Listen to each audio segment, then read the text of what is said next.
आदित्य तीसरे द्वार तक पहुंच चुका था, जहां ऊर्जा चेतना में बदलने लगती है और मैं की दीवारें टूटने लगती हैं। लेकिन गुरु ने चेतावनी दी, तीसरे के बाद एक चौथा द्वार भी है, जिसके बारे में बहुत कम लोगों को बताया जाता है। तीसरे द्वार के अनुभव के बाद आदित्य के भीतर एक असाधारण शांति बहने लगी थी।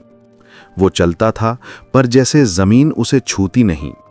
वो बोलता था, पर शब्द उसकी चुप्पी को तोड़ते नहीं। सब कुछ होता था, पर वो उसमें होता नहीं था।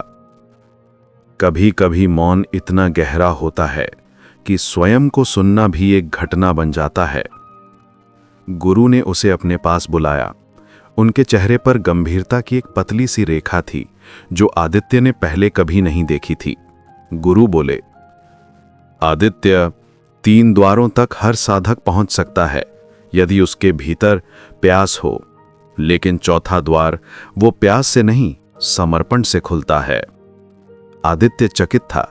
उसने धीरे से पूछा, समर्पण किसका गुरुदेव? गुरु ने उसकी आंखों में सीधे देखते हुए कहा, अस्तित्व का। और अस्तित्व तब तक नहीं खुलता जब तक तुम का एक धागा भी बाकी हो। चौथे द्वार की तैयारी में सबसे बड़ी बाधा स्वयं साधक ही है। अगले कई दिनों तक गुरु ने उसे केवल एक ही साधना दी, जो भी उठे उसे उठने दो, जो भी टूटे उसे टूटने दो। कभी उसके भीतर डर उठता, कभी एक अजीब सी खालीपन की टीस, और कभी ऐसा लगता जैसे वो किसी गहरी खाई के किनारे खड़ा हो। पर पहली बार आदित्य ने डर को भगाया नहीं, उसे देखा, और उसी देखने में डर का आकार छोटा होने लगा। फिर एक शाम ध्यान में बैठते हुए उसे लगा जैसे उसकी सांसें किसी अदृश्य लय के साथ जुड़ रही हों, एक ऐसी लय जो उसके जन्म से पहले भी रही होगी और मृत्यु के बाद भी रहेगी। गुरु दूर से उसे देख रहे।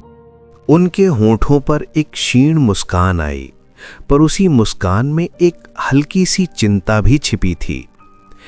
एक रात ध्यान के मध्य आदित्य ने अनुभव किया कि उसके भीतर एक अंतिम गांठ बची है, बहुत पुरानी, बहुत गहरी, बहुत छिपी हुई। वो गांठ खुल जाए तो सब कुछ खुल जाए, वो गांठ बनी रहे तो यात्रा अधूरी रह जाए। उसी क्षण गुरु पास आए। उन्होंने आदित्य के कंधे पर हाथ रखा और कहा कि बस यही वो बिंदु है जहां सब कुछ दांव पर लग जाता है।